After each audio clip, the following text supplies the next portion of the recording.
me Cette présente, conférence va maintenant être enregistrée. donc je me présente.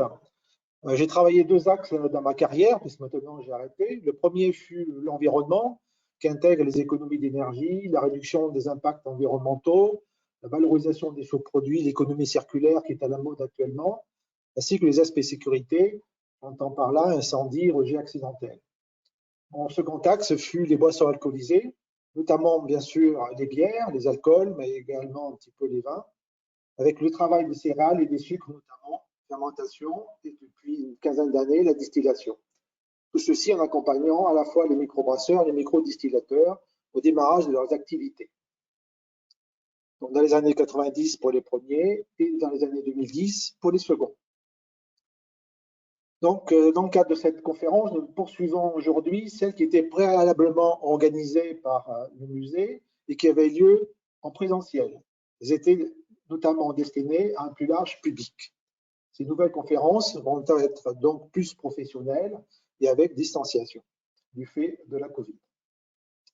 Ceci permet également de faire le lien avec le Salon du Brasseur qui aura lieu, je vous le rappelle, les 22 et 23 octobre 2021. Et nous espérons vous y rencontrer. Une autre conférence sera organisée sur le thème « Le retour de la consigne en brasserie ». Donc celle-ci aura lieu au mois de mai. Autre rendez-vous, si vous n'êtes pas au courant, le samedi 10 avril, de 10h30 à 12h, une table ronde qui va s'intituler « Situation de la brasserie française après un an de crise ». Et j'animerai également un web binaire la semaine prochaine sur la bière au whisky par l'intermédiaire du partenaire B2B. Donc, tout au long de la conférence, vous pourrez poser des questions via le chat. Pascal Lepage, qui est ancien brasseur industriel et actuellement microbrasseur, malgré qu'il soit à la retraite, sera le modérateur de la réunion. Il pourra donc reprendre toutes vos questions et me les poser. Pour faciliter la tenue de la conférence, donc je vous invite à couper vos caméras et vos micros. Donc, j'ai laissé également mon adresse mail, donc n'hésitez pas à m'envoyer des messages, et notamment si vous voulez acquérir la présentation, je vous l'enverrai bien sûr sans difficulté. Donc, nous allons maintenant aborder le sujet du tirage pression. Donc, la conférence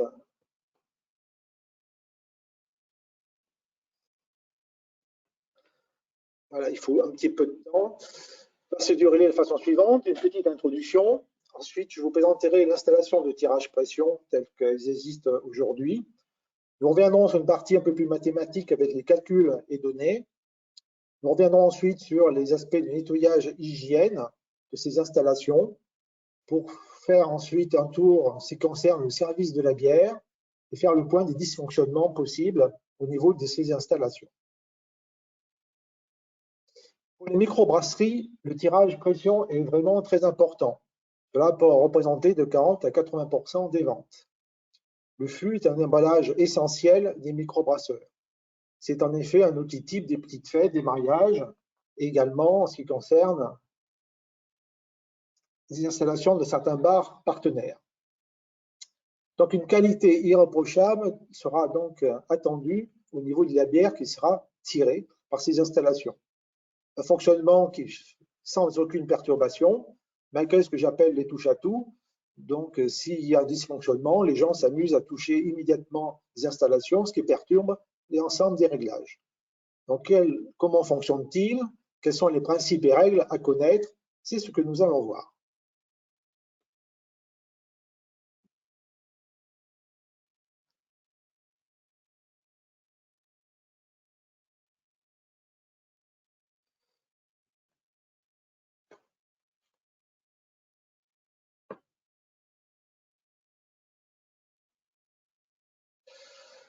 Quelle mesure pour la qualité d'une bière tirée à la pression? Généralement, on s'attend à ce qu'une blonde soit environ à 6-9 degrés. Température 6 à 12 pour les brunes et les spécialités. Une mousse fine d'environ 20 à 30 mm, une faveur, brillance et une pétillance. La bière est effectivement une boisson fragile. Le CO2 peut s'échapper, posant des problèmes au moment du remplissage des verres. Le contact de l'air altère la bière. soit au niveau de la couleur, du trouble et du goût.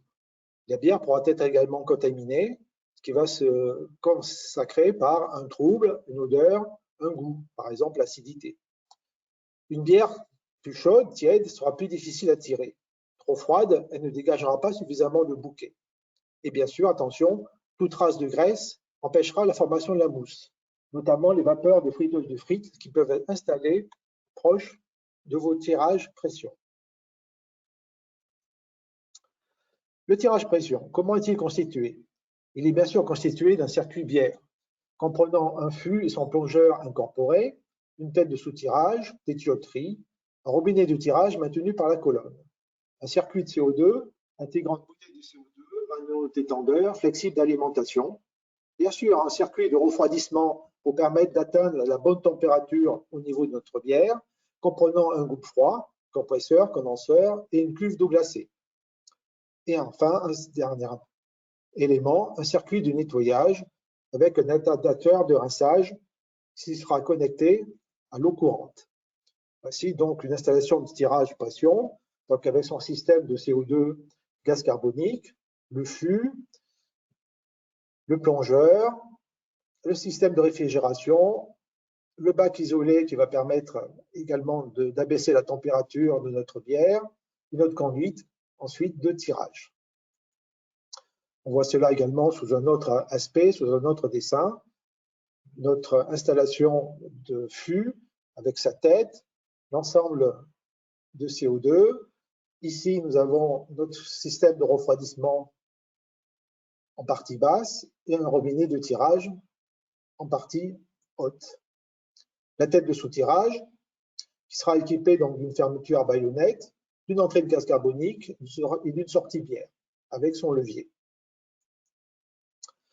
Actuellement, nous travaillons essentiellement avec des plongeurs incorporés, intégrant un double clapet, gaz et liquide, qui sera ouvert par la manœuvre de soutirage de la tête. Elle comporte celle-ci, tête de soutirage, un clapet anti-retour, sifflet et un robinet d'arrêt de bière qui pourra être constitué d'une bille. La manœuvre de la poignée ouvrira le circuit de CO2, permettant ainsi l'évacuation de la bière. Il est toujours important de prévoir un rinçage fréquent de la tête de soutirage. Également, vérifier l'ensemble des joints.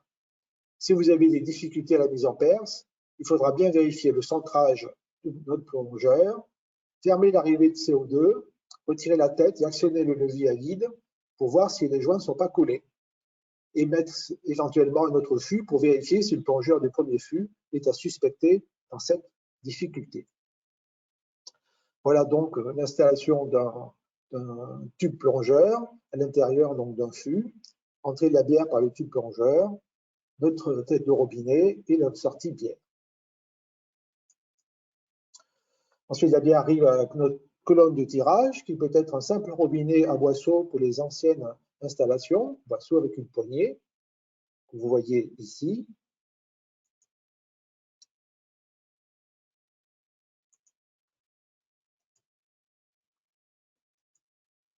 Ou un robinet de tirage avec un compensateur de freinage qui se développe de plus en plus, qui va nous permettre donc de mieux régler la pression, la contre-pression au moment du tirage et permettre d'écouler la bière sans à-coups. On verra pourquoi tout à l'heure. Ou un robinet de tirage à passage direct. Calcul des données. Donc n'hésitez pas à poser des questions par l'intermédiaire du chat. Nous ferons une petite pause après ce chapitre calcul et données. Quelles sont les grandes règles à respecter? Le gaz carbonique dans la bière est un équilibre selon trois valeurs dissociables.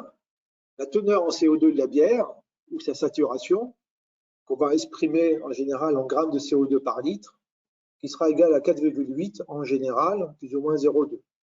Mais vous pouvez bien sûr opter pour d'autres teneurs en gaz carbonique. La température de la bière dans laquelle elle se trouve, et puis donc la pression de gaz à appliquer sur le fût. Ce sont ces trois valeurs qui seront toujours en référence par rapport à un bon tirage pression. On va chercher donc un certain nombre d'équilibres. Le premier point, c'est conserver la saturation de la bière. Pression de conservation d'équilibre. Elle va bien sûr faire référence à ce que nous venons de voir, la saturation en gaz en grammes par litre, la température en degrés Celsius, la pression de gaz sur le fût en bar. Il faut se rappeler qu'en tout point de la tuyauterie reliant le fût au robinet, la pression de la bière devra être toujours supérieure ou égale à la pression de conservation correspondant à la température autour de la tuyauterie au point concerné. Et en général, on prendra toujours la température la plus élevée, par exemple, en référence. Nous parlons là toujours en pression relative. Quand une pression atmosphérique, la pression absolue sera cette pression relative sur le fût plus 1 bar, c'est-à-dire 3,5 bars. Nous allons parler en général, donc, toujours en pression relative. Donc, pour faciliter les choses, nous avons bien sûr des tables qui vont nous permettre de faire cette corrélation entre la pression de gaz dissous dans la bière, donnée en grammes par litre, les températures dans lesquelles se situe notre liquide, notre bière, et la pression donc appliquée sur le fût de façon à ce que cet équilibre soit conservé.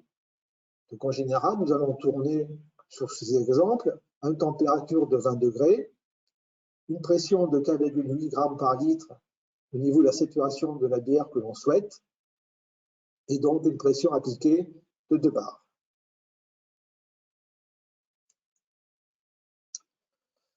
Quelques exemples.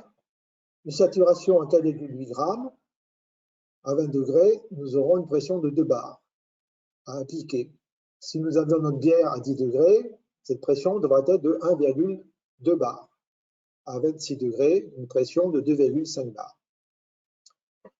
Pour une température de 20 degrés, notre pression donc, de saturation sera égale à 2 bars.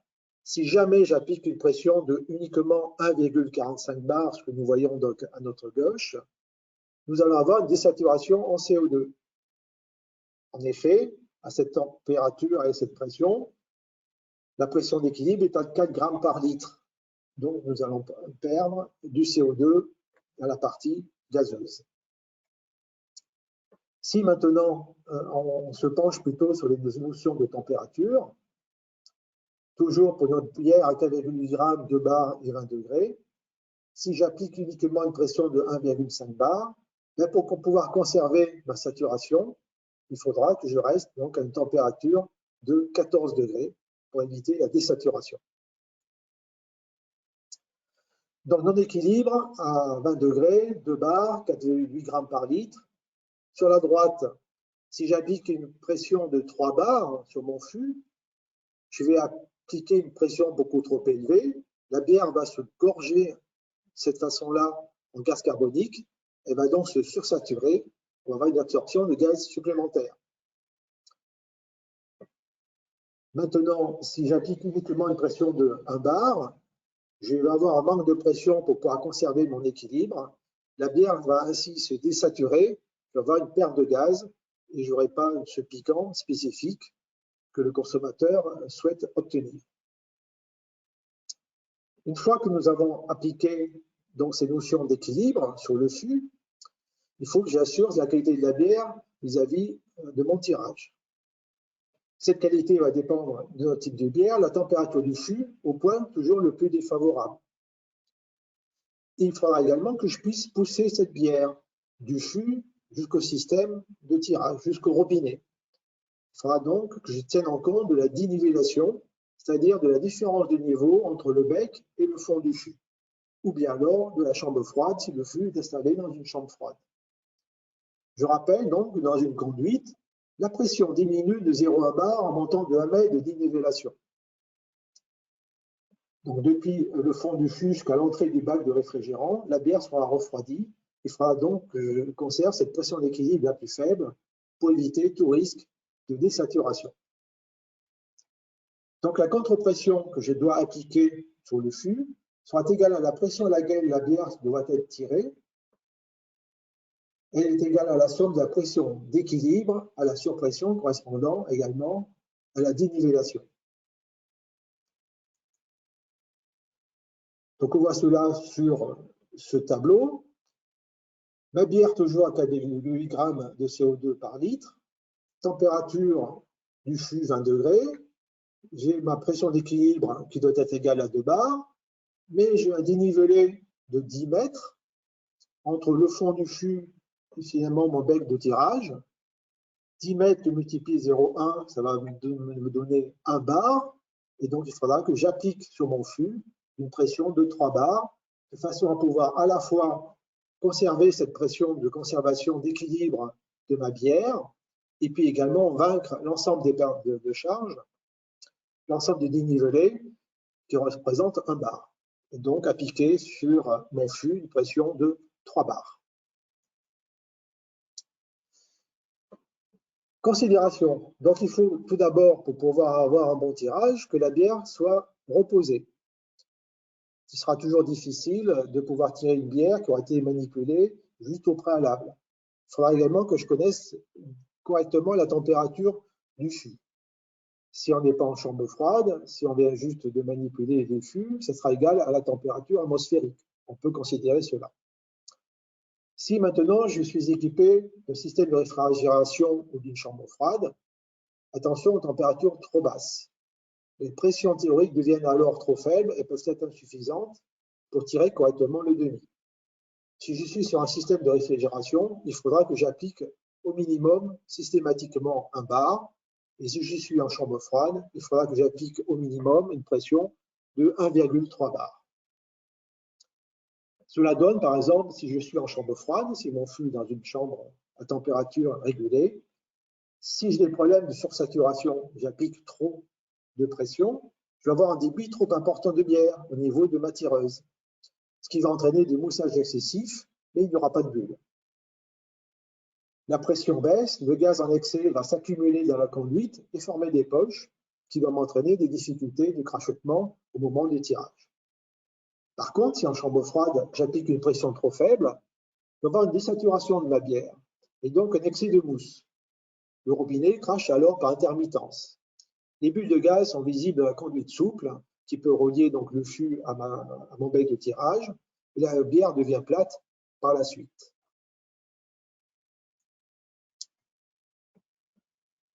Après, nous allons aborder donc un troisième concept.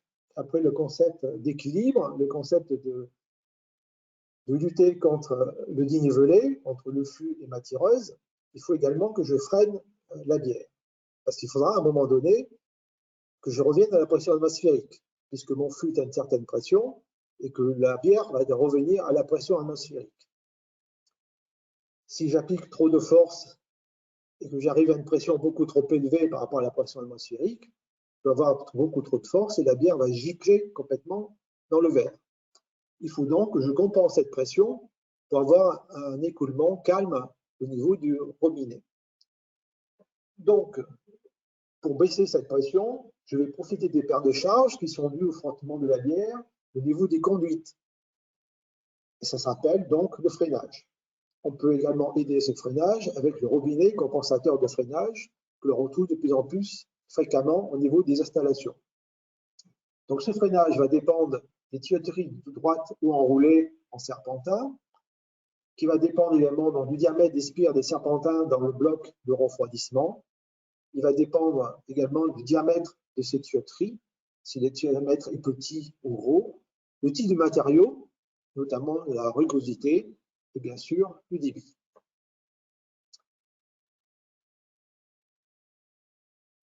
Pour pouvoir déterminer ce freinage, cette perte de pression, il faudra que je prenne la température la plus chaude et la pression la plus élevée pour laquelle mon installation de tireuse a été calculée ou mise en œuvre. Je détermine à ce moment-là la pression robinet. Elle varie par rapport à la cote pression sur le fût en diminuant toujours de 0,1 bar par mètre de dénivelé entre le fût et le robinet. Exemple de contre-pression sur le fût, je suis à 2,5 bars. Mon écart entre le fond du fût et le bec de tirage étant de 4 mètres, il faudra que je freine donc de 2,5 bars moins 4 mètres, 2,1 bars au niveau du robinet. Les freinages vont être permis par un certain nombre de singularités, les coudes, les têtes, le robinet, etc. Le diamètre intérieur de 7 mm va me créer 0,095 bar au niveau de ce freinage. Au niveau des conduites, on compte 0,065 bar par mètre. Donc pour ce 6,5 mètres de longueur de conduite, cela va me représenter 0,422 bar. Et puis également, de façon essentielle, c'est le freinage des serpentins dans le bloc de refroidissement, avec des spires par exemple de 80 mm. Pour 15 mètres de spire, avec 0,45 bar par mètre de freinage, ça va me représenter 2,175 bar. Donc un total de 2,6 bar environ. Donc on s'aperçoit effectivement que l'ensemble de ces freinages va me permettre de récupérer la pression que j'ai déterminée tout à l'heure. Bien sûr, il existe un ensemble de tables qui me permet de calculer au plus juste l'ensemble de ces freinages. En fonction du diamètre, je peux avoir des diamètres de 5 mm, de 10 mm, nous aurons donc des paires de charges qui seront différentes. Idem pour les conduites, etc. Donc je me tiens à votre disposition si jamais vous voulez avoir plus de précision sur ces paires de charges en fonction des caractéristiques de vos installations. Donc, pour les règles de calcul du serpentin, puisque ce sera souvent la variable nécessaire, le nombre de tours de serpentin que je vais avoir dans mon bloc de refroidissement, il faudra toujours intervenir, bon, le type de bière, on l'avait vu, les températures maxi et mini de la cave qui vont être mises en œuvre, ou la température de la bière, le diamètre de la conduite. De façon générale, c'est 7 mm, c'est pour cela que je vous ai donné les paires de charge pour du 7 mm. Et les longueurs droites dites en développé entre le fût et le bec de tirage. D'une façon générale, on peut considérer qu'il faut aux environs de 12 mètres. Si vous ne voulez pas vous embêter, vous prenez cette valeur de 12 mètres. Nous allons voir par les calculs par la suite. Au niveau de ce récapitulatif, grande pression appliquée. J'ai une bière sur laquelle je souhaite avoir un équilibre de 5 grammes, qui se trouve à 25 degrés de température. Donc, ma pression devra être égale à 2,54 bars. Dénivelé entre le fond du fût et l'entrée de serpentin est de 3 mètres, ce qui veut dire que j'aurai une contre-pression à mettre en œuvre de 2,84 bars au niveau de mon fût. Maintenant, comment je vais pouvoir régler mon freinage? J'ai une pression au niveau du robinet qui va être dans 2,84 bars et j'ai un écart entre le fond du fût et le robinet de 4 mètres, qui veut dire que je n'aurai que 2,44 bars à enlever au niveau du freinage. J'ai mes singularités que j'ai calculées tout à l'heure, mes conduites rectilignes. Donc la longueur de serpentin devra enlever ces 2,44 bars. Moins mes paires de charges de singularité, moins mes paires de charges de conduite rectiligne, 0,422, qui veut dire 1,92 bars. J'en ai vu tout à l'heure que par mètre, j'avais une perte de charge de 0,145. Ce qui veut dire que 1,92 divisé par 0,145, j'aurai besoin de 13,3 mètres au niveau de mon serpentin, soit une longueur d'environ 14 mètres. Voilà comment s'effectue effectivement l'ensemble des calculs que l'on doit envisager pour l'installation d'une installation. Il faudra toujours, bien sûr, prévoir un serpentin minimum et avoir, si possible, un robinet de compensation pour obtenir la paire de charge nécessaire et éviter donc un débit trop important au niveau du tirage qui risque de perturber le fonctionnement et la qualité de la bière. Le serpentin, souvent, il va être inutile en chambre froide puisque je n'ai pas de réfrigérant. Mais à ce moment-là, le serpentin n'a qu'un seul objectif, c'est le freinage. Par exemple, conduite de bière, j'ai mon raccord de tête de plongeur, mon verre de contrôle, et à ce moment-là, mon bac n'est plus du tout, à ce moment-là, réfrigéré, mais j'ai mon serpentin de freinage, mes 12 ou mes 14 mètres ou autres, si ce sont des installations un peu plus bizarroïdes, je dirais en termes de distance, vers ma colonne de tirage.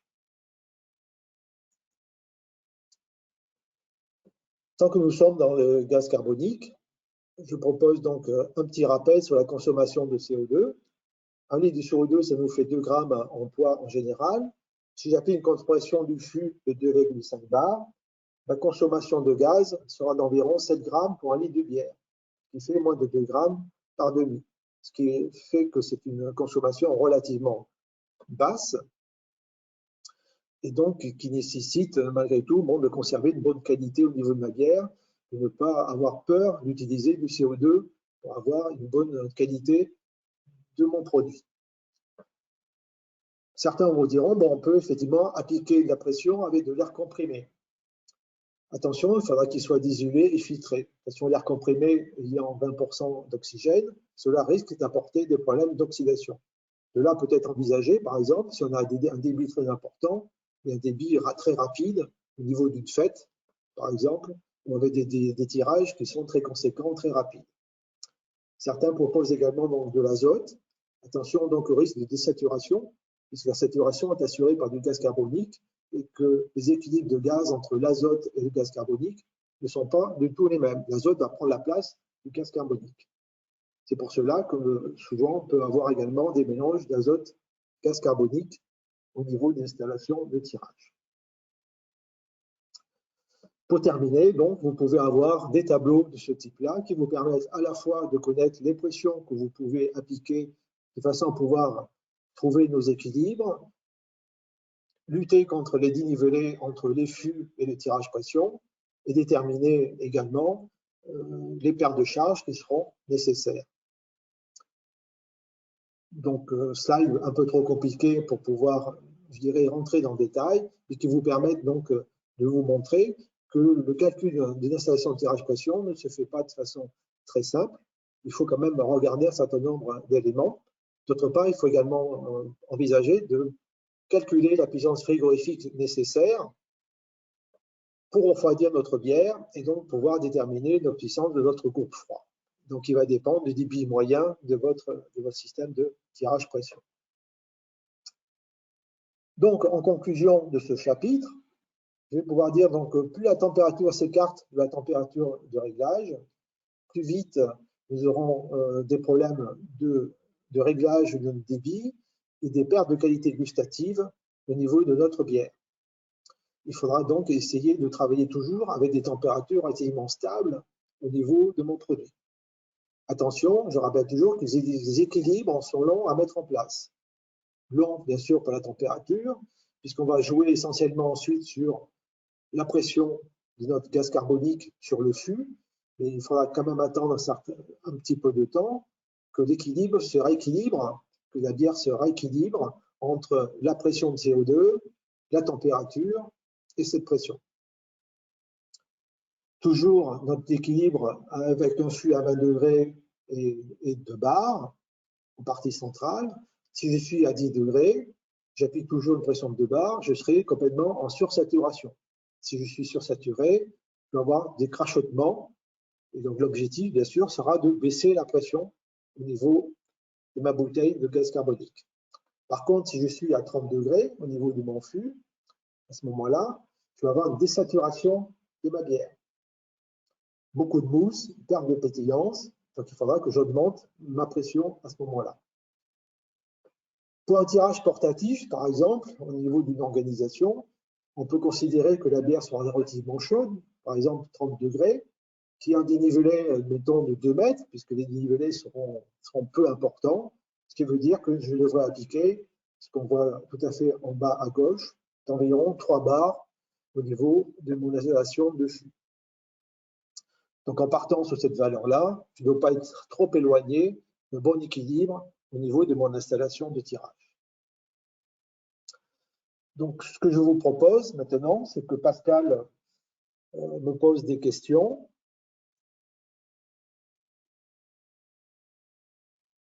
Et qu'on revienne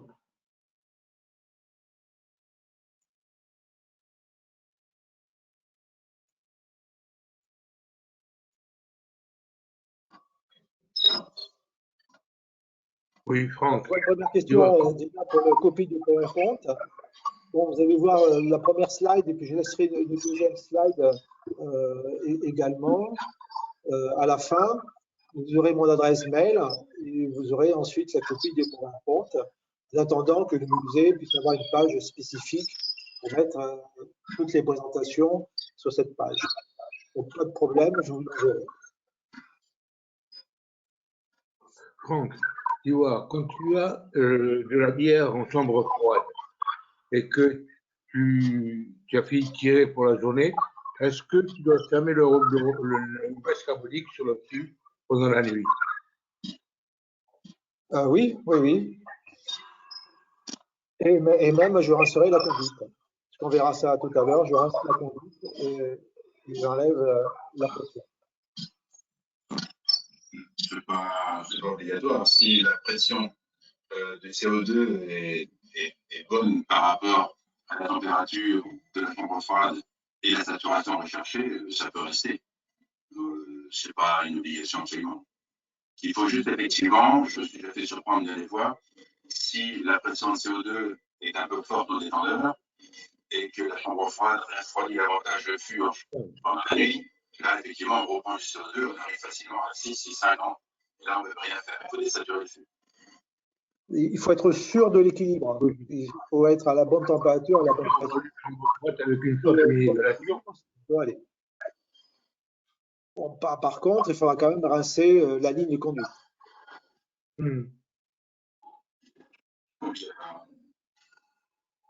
Bon, j'ai une question par rapport au fût en plastique. Bon, la règle reste toujours la même, hein, puisqu'on parle essentiellement, uniquement d'équilibre en termes de qualité de la bière avec la pression et la température. Et puis ensuite, on parle de la pression qu'il faut appliquer sur le dénivelé. Donc, il faut effectivement que le fût en plastique puisse supporter les pressions telles que nous avons données. Sur la fût plastique traditionnelle, type Dolium et autres, c'est jusqu'à 4-5 bars, voire 6. J'en ai fait péter, mais c'est au-delà de 6 bars, donc on a de la marge.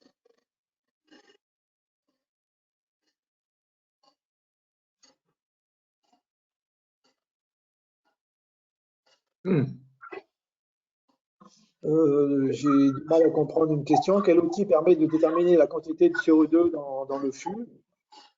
Bah, c'est Oui, de c'est moi. la théorie, c'est le En fait, tableau c'est de le fût. pouvoir. Oui, mais comment on fait pour... alors, par exemple, quand on travaille avec des bières artisanales, parfois les fûts sont trop saturés. Et du coup, voilà, qu'est-ce qui Refermenter en permet bouteille, de... Pardon? du refermenter en fût. Ouais. Alors, ouais, c'est des fûts classiques qu'on branche. Et en fait, je ne sais pas quelle saturation dans le fût pour bien régler ma pression manomètre. Et du coup, j'aurais voulu savoir s'il n'y a pas des outils pour déterminer cette pression dans le fût afin de régler mon manomètre correctement. Il suffit que tu prends une tête de souterrain et tu mets un robinet et un manomètre dessus. Tu branches comme si tu allais soutirer et tu vas lire ta pression. Et donc, tu lis la pression, tu estimes la température de la bière, si c'est un local normal, température ambiante de 120 degrés. Donc, tu devrais lire, si dans des conditions satisfaisantes, tu devrais lire 2 bars. Et tu te réfères à la table que Franck va envoyer à tout le monde. C'est la table classique de tout le monde. Hein. C'est la solubilité du carbone, du dioxyde de carbone en fonction de la pression et de la température. Et 2 bars de 20 degrés, à 4,8, 4,9, c'est parfait. Si tu trouves à 20 degrés 3 ou 4 bars, t'es mort. Et après, il faut désaturer ton fût, ce qui n'est pas très compliqué. Il faut tirer l'excédent de pression. Donc, c'est là qu'il peut y avoir un turbine pur entre ta tête et ton manomètre. Et tu dégages 200, 200, 200. Tu arrives à 0. Après, tu le secoues un peu. C'est pas très joli, mais ça fonctionne. Pour que le CO2 sorte de la bière et occupe l'espace vide. Et tu fais ça, mais ça peut durer très longtemps si tu es à 4 bars. Si tu es à 3 bars, ça va assez vite. 2 bars 5, maxi 2 bars 5, 20 degrés, tu arrives à tirer, mais c'est côté sportif. Ok, c'est très clair, merci. Par contre, je me souviens, sur la table, il était marqué 4,5. Et généralement, sur les manos, il m'indique plutôt dans les 2, voire 3 quand c'est vraiment sursaturé. Est-ce qu'il y a une règle toute bête de division par 2 pour arriver, pour faire la correspondance avec la saturation dans le fût par rapport à la table que Franck nous a montré?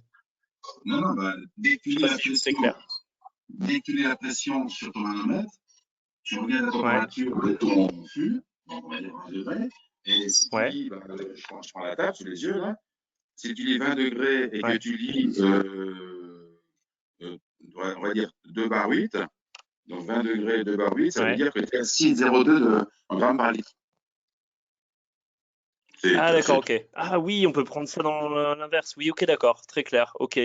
Hein, Merci, c'est très clair. En fait, je viens de comprendre les choses. et donc à 6,02, tu risques de mousser un peu. Tu peux tirer, il faut que à ce moment-là, ta machine soit très très froide, ton réfrigérateur soit très froid et que tu aies une bonne longueur de Ok. serpentin qui permette de jouer. Sinon, tu es obligé de désaturer manuellement pour revenir à 5 grains. Voilà. Ok, c'est très clair. Merci.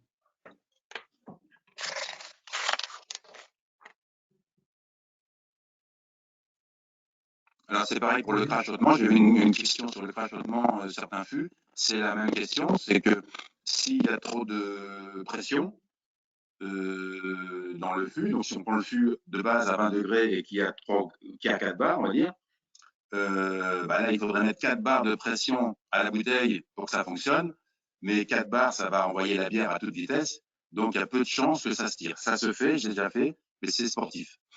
Donc le crachotement, en fait, ça vient, c'est parce qu'en général, le fût a plus de pression que le détendeur et il faut désaturer le fût. Il n'y a pas d'autre solution. Donc avec la technique que j'ai dit tout à l'heure, donc qui est assez simple, assez rudimentaire, mais ça fonctionne. Oui. Après, autre question, méthode passe-partout, on peut démarrer une certaine pression et monter progressivement. Parce que j'ai dit à peu près à 3 bars, on ne doit pas être très, très éloigné d'une pression, je dirais, moyenne standard, tenant compte que le fût est à température ambiante. Surtout que pour certains événements, des événements en été, ça peut se passer en extérieur, des kermesses, des fêtes, des je ne sais quoi, où là on peut vendre nos bières artisanales, et là le fût peut monter à 30 degrés, oui. À 30 degrés, là il faut être au moins à 3 bars, ça c'est clair.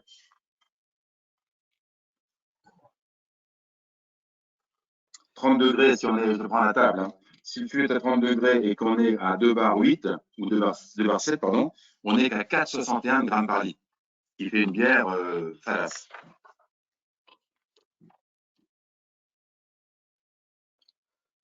Par contre, si on est à 3 bar 5, on arrive toujours selon le tableau, 30 degrés, 3 bar 5, on est à 5,56.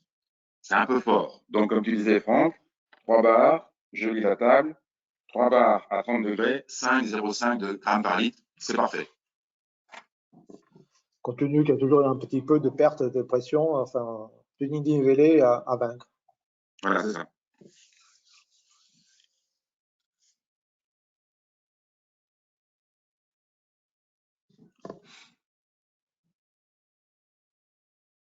Annette dit que c'est très difficile de me comprendre à cause de l'écho.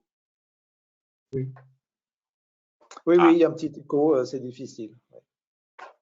Donc, je vais essayer de parler plus lentement. Tu me comprends, Annette?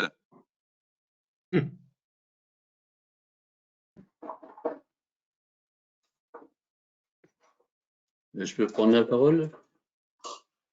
Oui. J'ai une question à poser. Moi, j'ai un bar, une véranda. Est-ce que la distance de tuyau est très importante pour la pression? Parce que j'ai Quelle le fût qui est à distance? côté du bar. Est-ce que c'est important de la calculer, ça? Le fût est à côté du…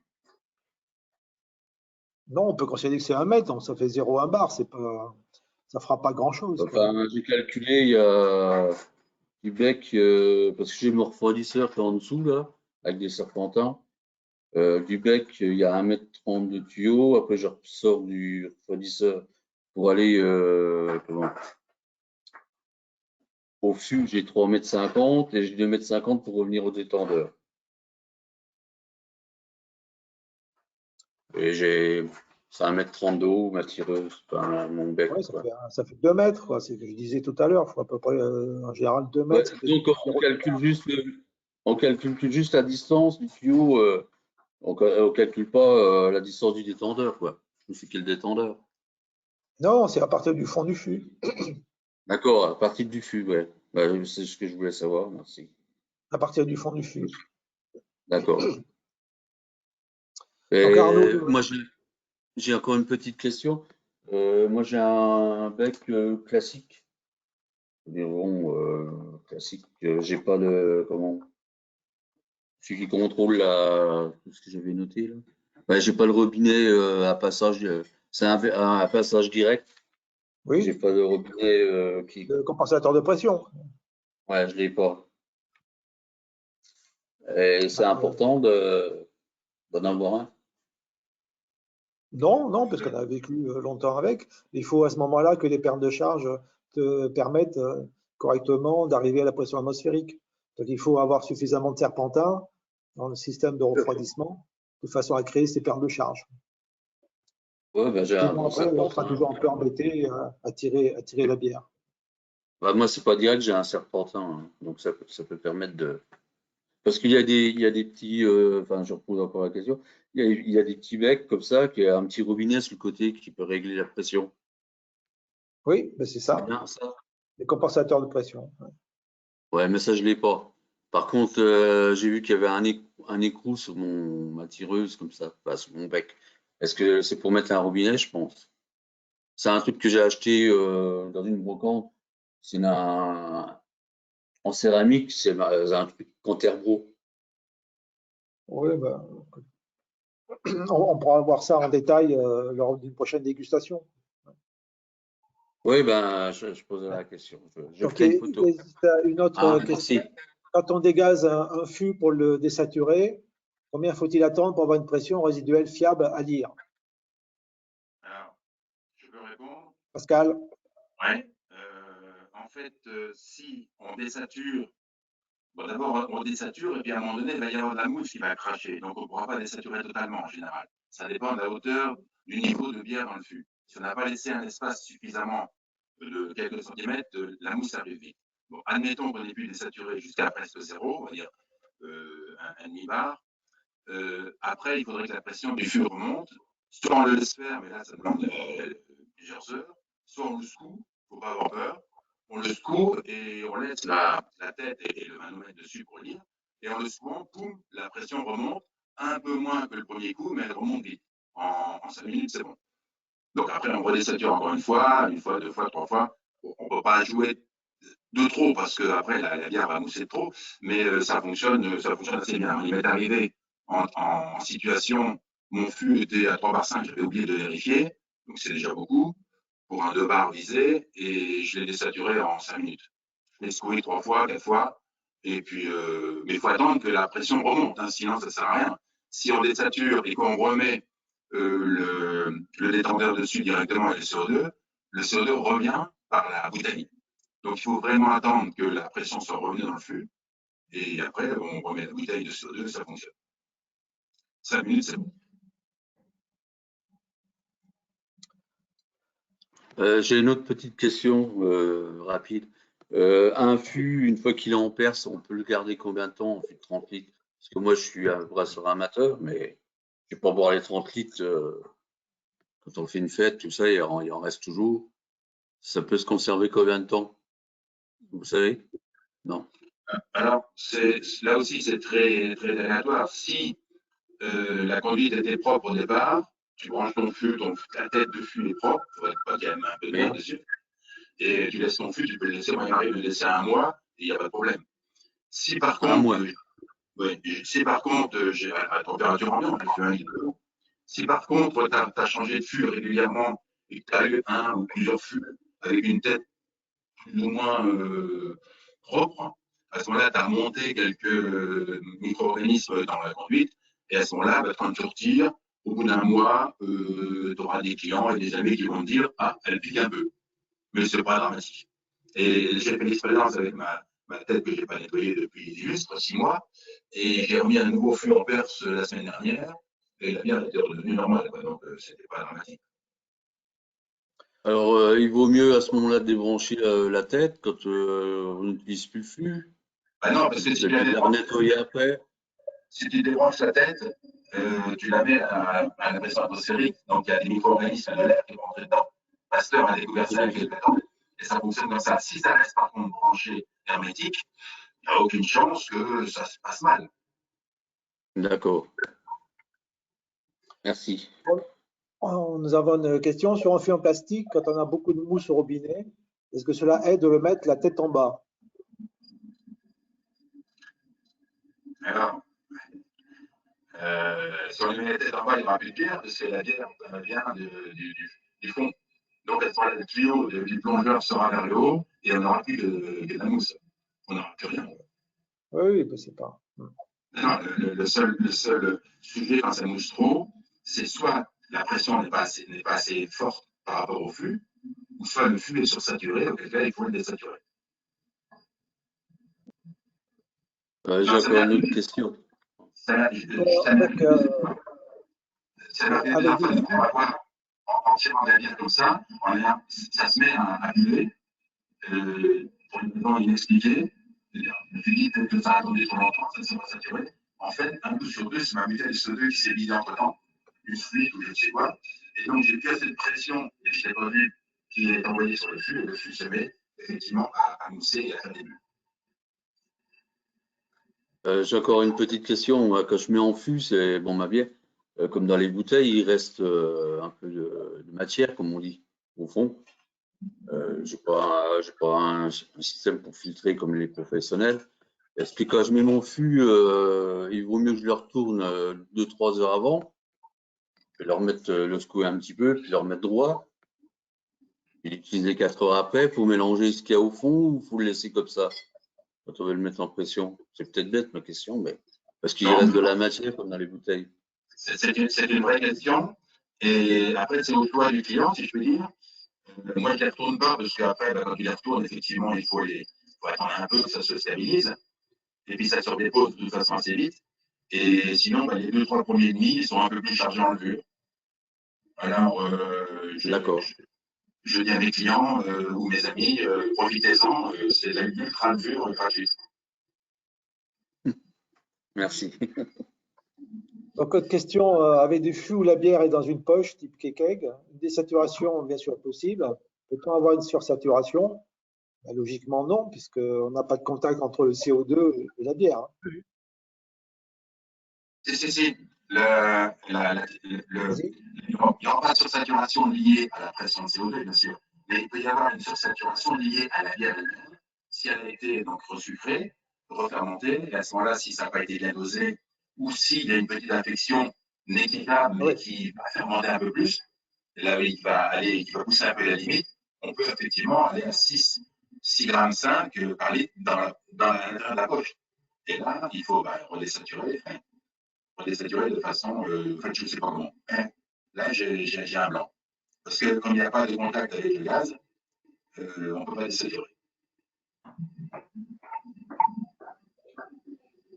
Ou alors, on peut désaturer quand il rentre la bière, tu tires, mais c'est la merde. Oui, ben, ça veut dire que tu refais une fermentation, tu reprends du gaz, les aspects biologiques.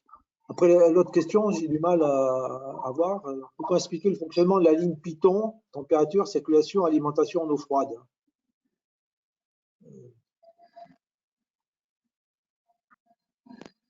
C'est ce que la ligne, c'est celle que j'ai présentée en début de conférence, non?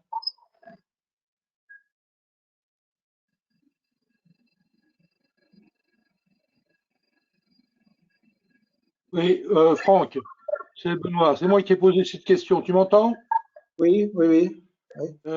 Donc, c'est effectivement la ligne de refroidissement du circuit bière entre le fût et le robinet de tirage.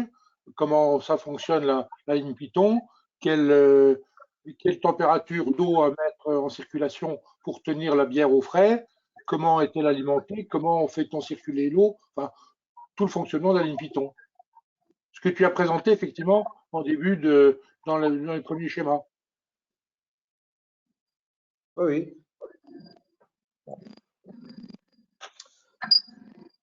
Je propose peut-être de revenir là-dessus en fin de conférence. J'ai peur d'avoir du mal à remonter sur la bonne slide. Donc, je reviendrai juste en fin de conférence là-dessus. Donc, en attendant, n'hésitez pas à continuer à poser des questions via le chat. Et on viendra là-dessus tout à l'heure.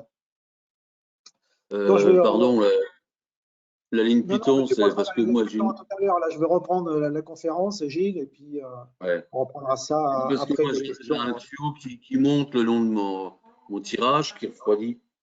C'est ça, la ligne Python? Il vient Oui, c'est la partie refroidisseur. refroidissement. C'est la partie. D'accord, merci. Après, je l'ai compris. Merci. Donc, rinçage, nettoyage, rinçage à effectuer. Pour nous, elle est à effectuer avant chaque mise en perce, hein, après l'interruption du soir et les jours de fermeture.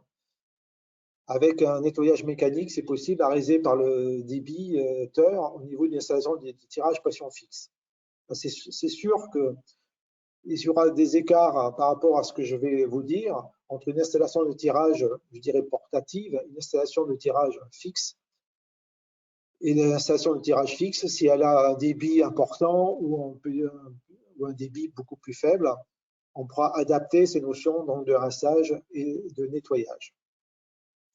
Une procédure de nettoyage, bon, généralement, c'est quelque chose d'un peu plus lourd, hein, fréquence de 6 à 8 semaines, et qui est souvent réalisée par le brasseur, et serait donc à réaliser par l'anthroposidaire distributeur de bière, par exemple, pour les plus grosses brasseries, c'est-à-dire par une équipe extérieure, je dirais, à l'installation de bar.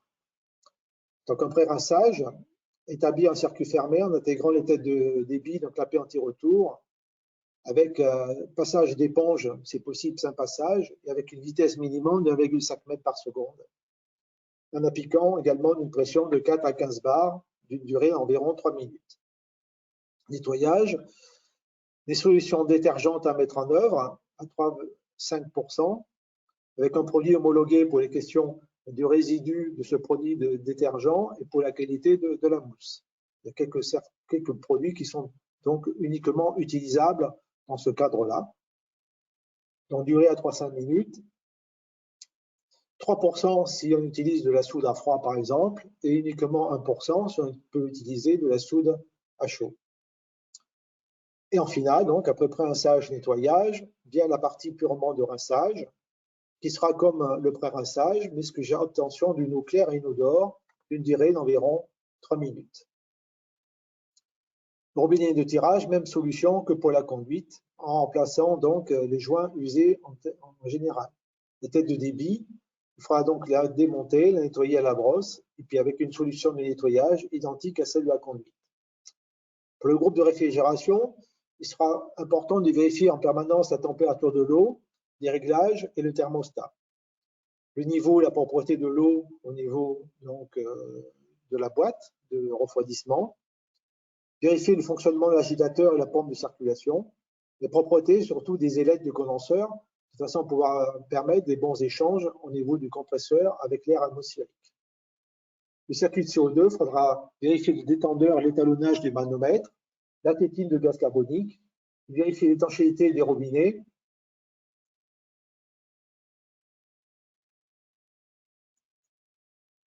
avec la pompe de détection de fuite.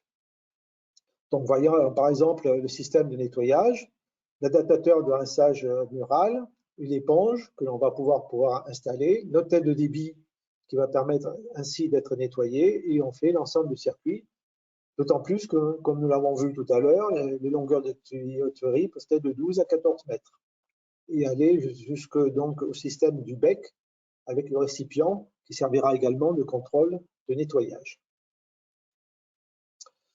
La non-qualité de bière, on en a parlé tout à l'heure dans le cadre des questions. On peut avoir des troubles mécaniques du fait d'un trop long séjour dans les tuyauteries, donc CO2, intempestif, etc. Et un trouble microbiologique, trouble, flocons, des voltigeurs, ce qu'on appelle des voltigeurs, et un goût acide à la bière. Service de la bière pression, donc ce sont des présentations qui sont tirées de la Fédération nationale des boissons et de brasseurs de France. Donc j'irai relativement vite sur ce chapitre. Pour ceux qui le souhaitent, ils pourront bien sûr obtenir cette présentation. Nous avons tout d'abord le contrôle d'installation à effectuer, surtout donc la bonne ventilation du groupe de refroidissement et surtout avec un très bon dépoussiérage. et surveiller bien sûr notre pression de CO2, qu'elle soit bien équilibrée par rapport aux calculs que nous avons pu voir tout à l'heure. Et bien sûr, ne pas oublier de temps en temps de vérifier la température de la bière au tirage, qui permettra d'être sûr de la bonne température du système de refroidissement. Lors du changement de fût, fermer le robinet, la sortie de la bière sur tête de sous-tirage, dégager la tête et la nettoyer sous un robinet ou voire dans un seau, raccorder sur l'adaptateur de rinçage, ouvrir l'eau du robinet de sortie. Ensuite, on permettra donc de refermer le robinet au comptoir et l'arrivée d'eau. On mettra ensuite en perce le nouveau fût. Tirer au comptoir jusqu'à l'obtention d'une nouvelle bière pure. Sans mise sous eau au changement de fût, la conduite sera généralement pleine de gaz et de mousse. Elle ne freine donc plus la bière correctement et on risque ainsi de perdre plusieurs demi sous forme de mousse. Donc c'est ce que nous avons vu. On met en perce. Donc, comme je vous l'ai dit, je vais aller assez rapidement. Il n'y a pas de difficulté, je dirais, à ça. On purge et on vide l'eau de la conduite. On va s'assurer ensuite, lors du tirage, de la clarté et la brillance de la bière. On ouvre le robinet franchement, verre légèrement incliné et proche du bec du robinet. Et on dégorge la première mousse. Cela est facultatif, certaines personnes ne le faisant pas. On redresse et on descend ensuite éventuellement le verre, en contrôlant bien sûr la formation de mousse de façon à respecter nos 20-30 mm de mousse au niveau du verre. Et ensuite, on posera le verre à côté du robinet. On peut égoutter le coupe-mousse ou pas. Ça aussi, ce sont des techniques qui ont tendance un petit peu à évoluer, sachant que le coupe-mousse doit être bien sûr rincé. Ensuite, on pourra donc présenter, après rinçage du pied du verre, le tamponner et le présenter ensuite au client. Rinçage de la conduite de bière. Il faudra donc brancher la conduite vide sur le circuit de rinçage, comme nous avons vu tout à l'heure. Fermer le robinet d'arrivée de gaz. Ouvrir le robinet débit de la conduite vide et rincer abondamment l'eau pendant quelques minutes. Fermer ensuite le robinet de la conduite rincée. Fermer le circuit d'eau. Fermer le robinet de sortie de la tête. Découpler celui-ci du circuit de rinçage. Et on nettoie ensuite la tête de débit. Ensuite, bien sûr, pour les verres, on devra les rincer correctement, les brosser avec donc des produits qui seront agréés. Bien sûr, il est important de rafraîchir les verres de façon à ce qu'il n'y ait pas d'écart de température trop important entre le verre et la bière, qui risque également donc d'entraîner des sortes de petites désaturations.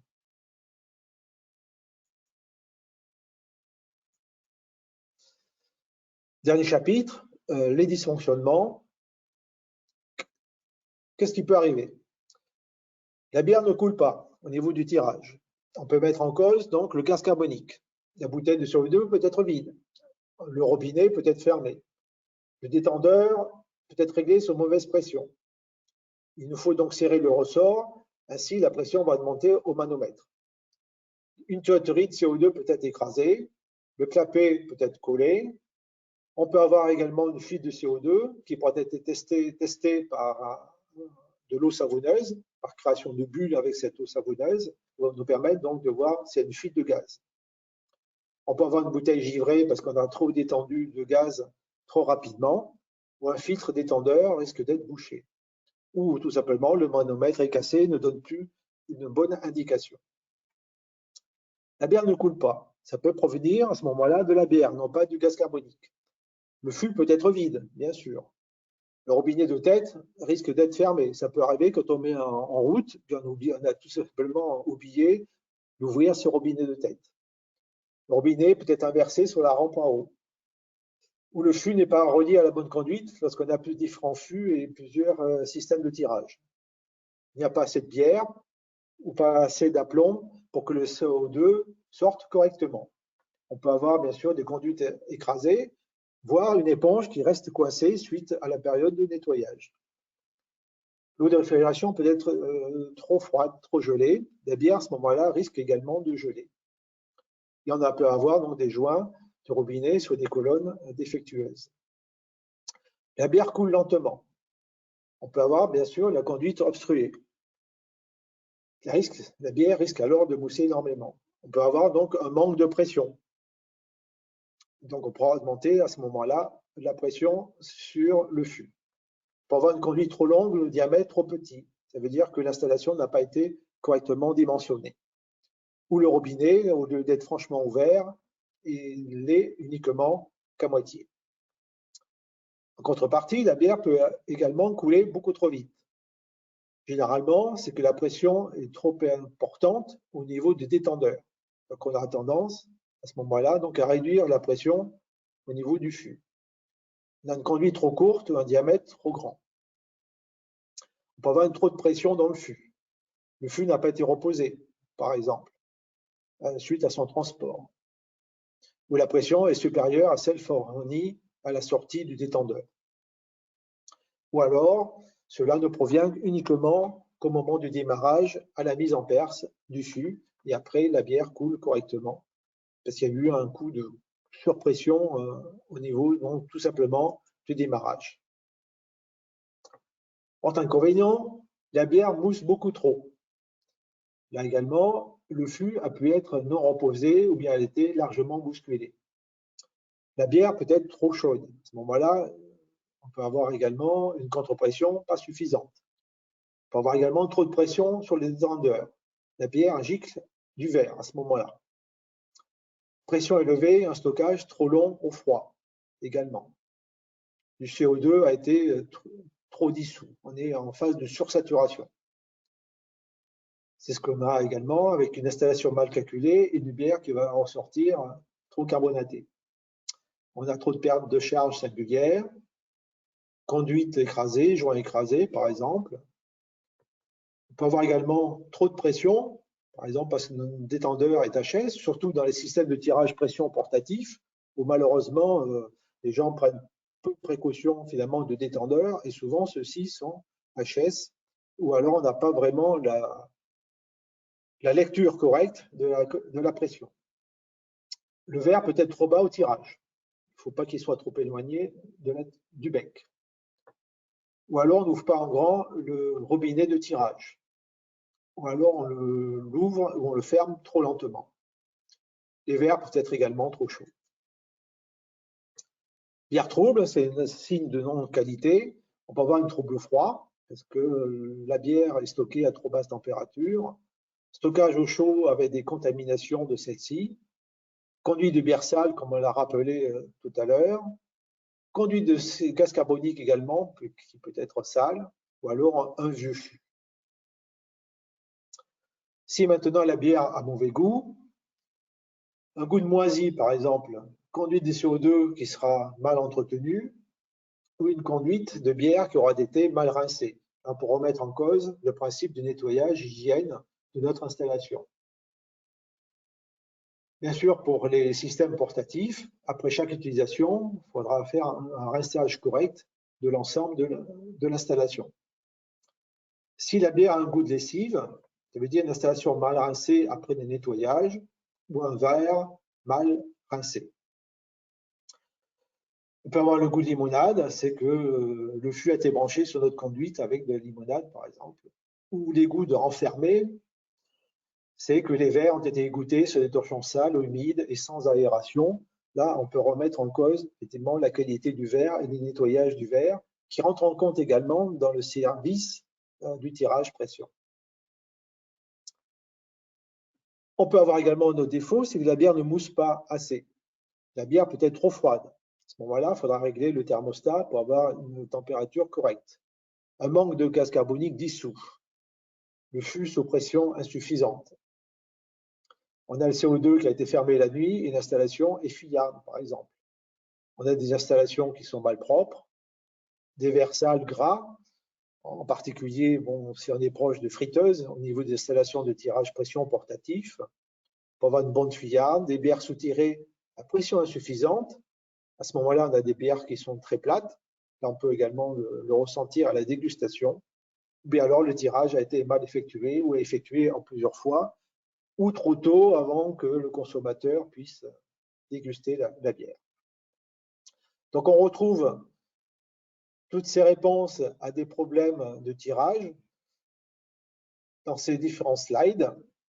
Donc, je laisse à votre disposition, mais qui va reprendre, grosso modo, les grandes raisons que je vous ai expliquées en ce qui concerne les dysfonctionnements au niveau de l'installation de tirage pression.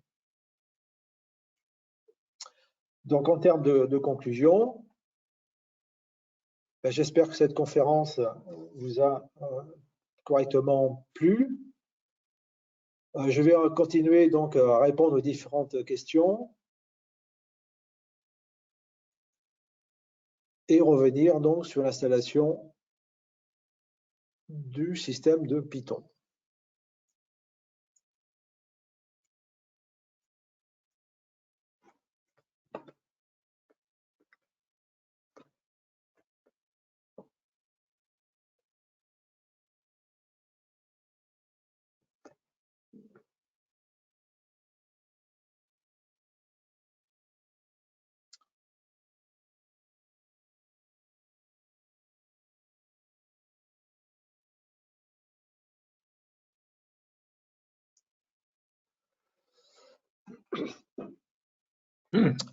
Donc, une question, en rinçage, le contrôle pH peut aider. Oui, mais j'ai rarement vu se mettre en place. On regarde surtout la limpidité de l'eau en sortie de rinçage.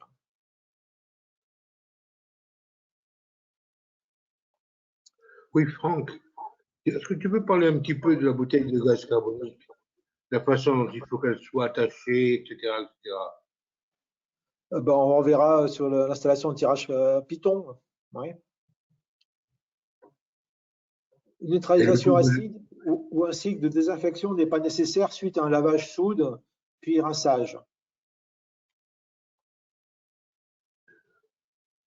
Pour la soude, dans le temps, on disait qu'il fallait surtout pas s'en servir et qu'il fallait prendre à la place du carbonate de soude.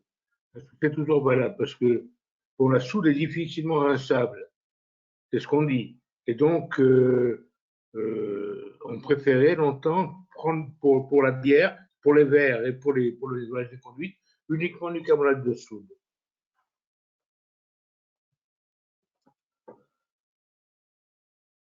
Oui, généralement, on va prendre également des produits de nettoyage qui sont homologués, qui ont également mais pour les produits les plus simples,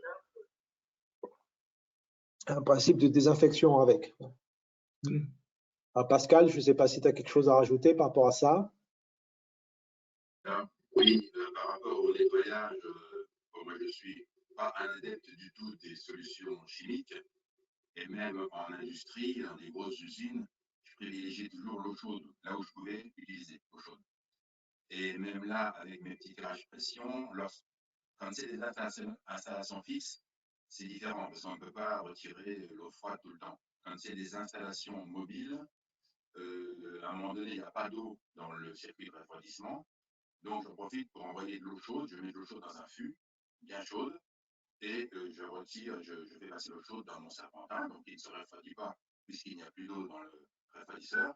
Et ça me paraît être le plus efficace et le plus neutre possible. Il m'est arrivé en Afrique d'avoir des tirages complètement bouchés et la seule façon de les déboucher a été à l'eau bouillante. Donc, ça fonctionne très bien quand je fais mon rinçage à l'eau chaude. Tu peux te rapprocher de ton micro, Pascal? Oui, vous m'entendez mieux là? Oui. Ok. Je recommence.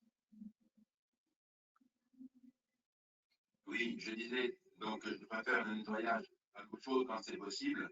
Ça évite le désagrément du chimique et c'est très efficace en fait pour retirer toutes les petites cochonneries qui sont restées sur le tuyau. Et encore une fois, on ne peut le faire que s'il n'y a pas d'eau dans le bac de refroidissement, évidemment.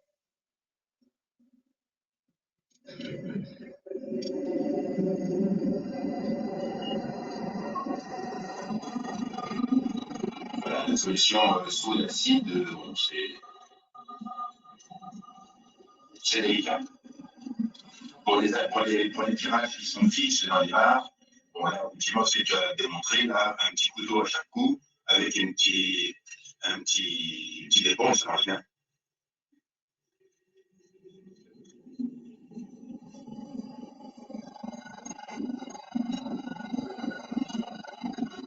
Oui, une remarque de Patrick. Pour les brasseurs amateurs qui mettent leur bière en mini-fût de 5 litres, il est très difficile de tirer une bière sans excès de mousse.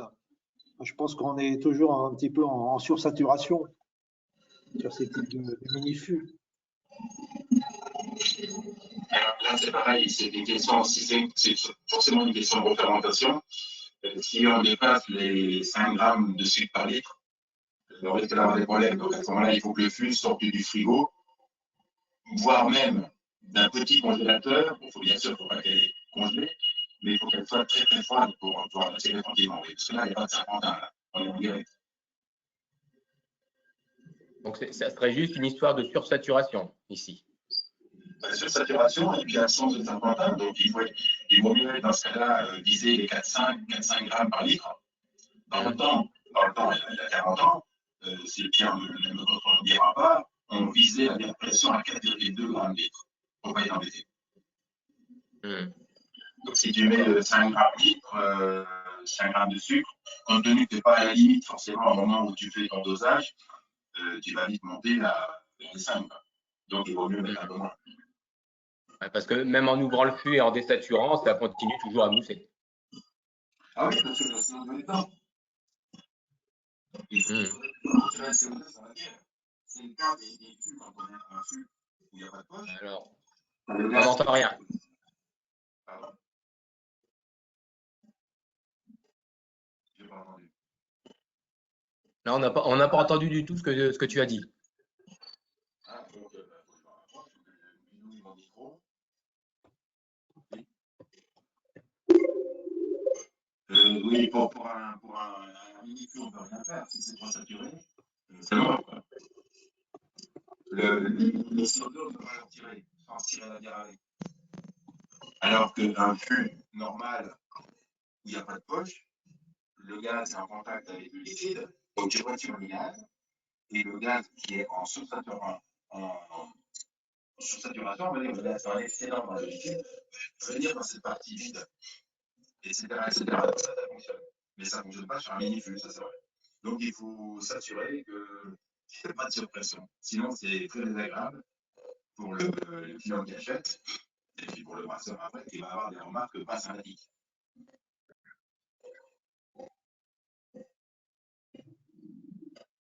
Mais encore une fois, il faut qu'il soit très très très froid. Et au niveau du remplissage du fût, il faut vraiment laisser peut-être 2 à 3 cm de hauteur non remplie sur le fût pour que ça désature correctement, peut-être aussi. Ben, c'est mieux parce que sinon, ça fait un tampon. Parce que ouais. Dans le gaz, on pressionne facilement, il est compressible. Alors que le liquide ne l'est pas. Donc, si c'est plein, c'est une petite combinaison. Ah ouais, d'accord. Merci.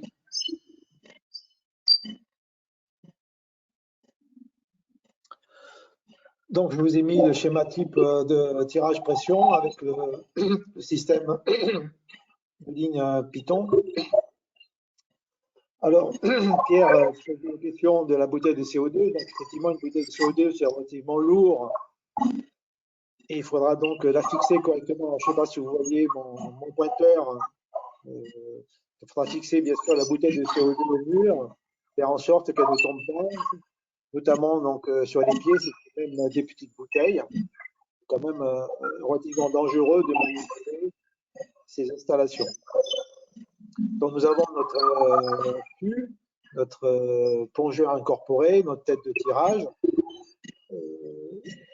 De la bouteille de CO2, nous allons passer par un premier détecteur primaire pour abaisser la pression entre la pression de la bouteille et environ 7-5 bars, pour ensuite passer à un détendeur secondaire. Des fois, il n'y a qu'un seul détendeur qui permet quand même d'ajuster de façon beaucoup plus précise. À ce moment-là, la pression sera appliquée sur le fût par l'intermédiaire de cette entrée avec un flexible CO2 qui arrive à notre tête de tirage. La pression de CO2 va pousser de la bière à partir du fond du fût et la remonter, et passer ensuite par le flexible de bière, donc avec un petit robinet. Il arrive que des fois, quand on met la tête de tirage, mais on oublie forcément de mettre actionner ce petit robinet à partie haute de la tête de tirage. Le flexible de bière qui passe ensuite par le pomper. Il va passer ensuite dans notre bac de refroidissement qui lui va être couplé avec un système de réfrigération. Donc on a vu que le serpentin avait plusieurs fonctions. La première fonction, ce sera effectivement d'abaisser la température de façon correcte pour obtenir une température adéquate au niveau de notre bière, au niveau du tirage à pression. Donc 6-8 pour une blonde, 10-12 pour les autres types de bières. Bon, certains vont avoir des bières beaucoup plus basses. Hein. On se rappelle, certains tirages, mettons à Paris, où vous pouvez avoir des bières à 2 degrés, 3 degrés, qui sont vraiment beaucoup trop basses. Donc vous avez un agitateur qui va nous permettre donc de faire les échanges thermiques optimaux entre notre circulation de bière et puis bien sûr notre eau ici qui va être régulée en température avec notre groupe de réfrigération. Et là, nous voyons dans notre condenseur avec ces ailettes. Et c'est cette partie-là qu'il faut quand même vérifier assez souvent qu'elle est bien propre, bien nettoyée. Parce que souvent, on a des groupes froids qui prennent du chaud, c'est-à-dire qui montent en température. On a des problèmes de maintien de température au niveau de notre bière, mais tout simplement parce que les ailettes sont surchargées de poussière.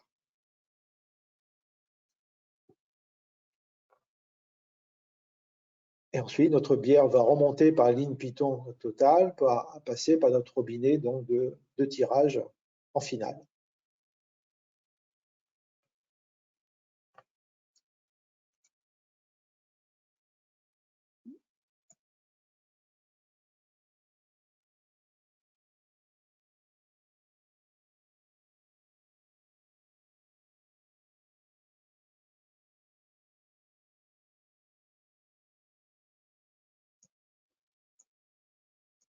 Donc là, je reprends l'ensemble des questions.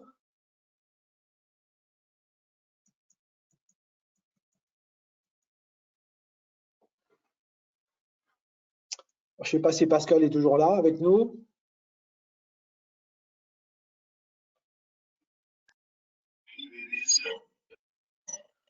C'était un peu loin.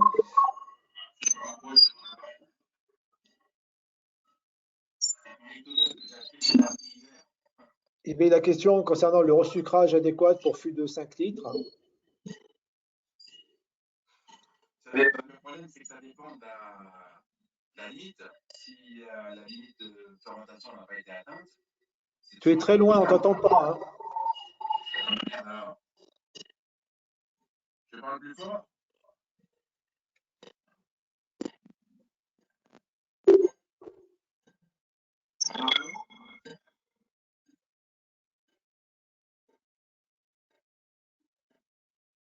Vous m'entendez?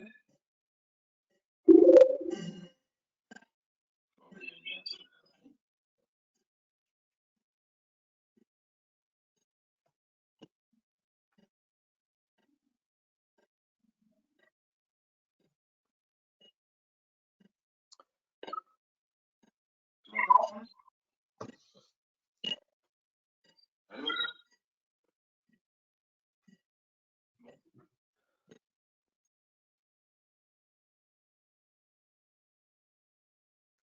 Bon, je répondrai directement à Karine pour les questions de resucrage. Puisque normalement, on est à 2 grammes par litre de CO2 suite à la fermentation, 1,5 grammes. Si je souhaite avoir 5 grammes de CO2 ensuite au niveau de sa bière, on va amener 3 grammes de CO2 environ, ce qui fait de 6 grammes de sucre. Et bon, c'est juste des indications pour avoir un peu plus de détails par rapport à son process. C'est sûr que dans un fût de 5 litres, on aura tendance peut-être à mettre un peu moins de sucre que dans un fût de 30 litres ou 25 litres.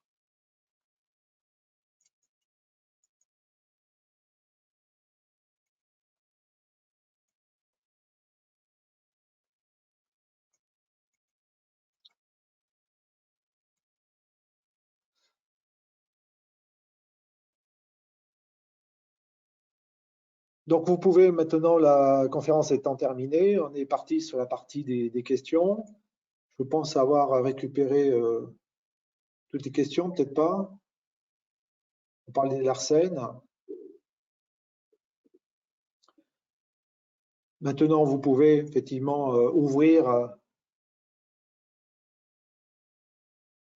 vos micros si vous voulez poser des questions en direct.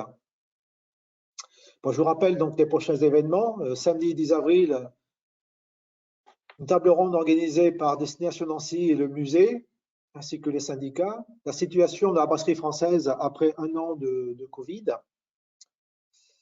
Mercredi 14 avril, 14 h, de la bière au whisky par B2Beer, que je présenterai moi-même. Le retour à la consigne en brasserie, organisé par le Musée français de la brasserie et Annette Frédinger, le mercredi 19 mai à la même heure. Et bien sûr, le Salon du brasseur les 22 et 23 octobre. J'espère que vous avez pu récupérer également mon adresse mail, de façon à ce que je puisse vous envoyer la présentation. Et si vous avez des questions également donc complémentaires,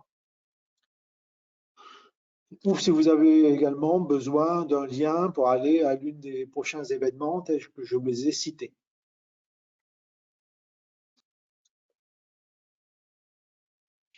Oui, c'est Benoît Tavenot. Je voulais juste reprendre la parole un instant pour remercier Franck, lui dire qu'il nous a donné une conférence particulièrement intéressante qui a été bien suivie puisqu'on a été presque 40 personnes à t'écouter, Franck et Pascal. On vous a écouté et on a bu vos paroles. Avant de boire une bière, on a déjà bu vos paroles. Et donc, bravo pour cette soirée. Et donc, rendez-vous, je ne vous l'ai dit pas, mais donc samedi prochain pour la prochaine date. Et pour écouter un petit peu la situation de la brasserie française. Merci, bonne soirée à tous. Voilà, donc je vous remets à nouveau l'adresse mail pour recevoir la présentation. fjolibert@hotmail.com, puisque une personne me l'a demandé.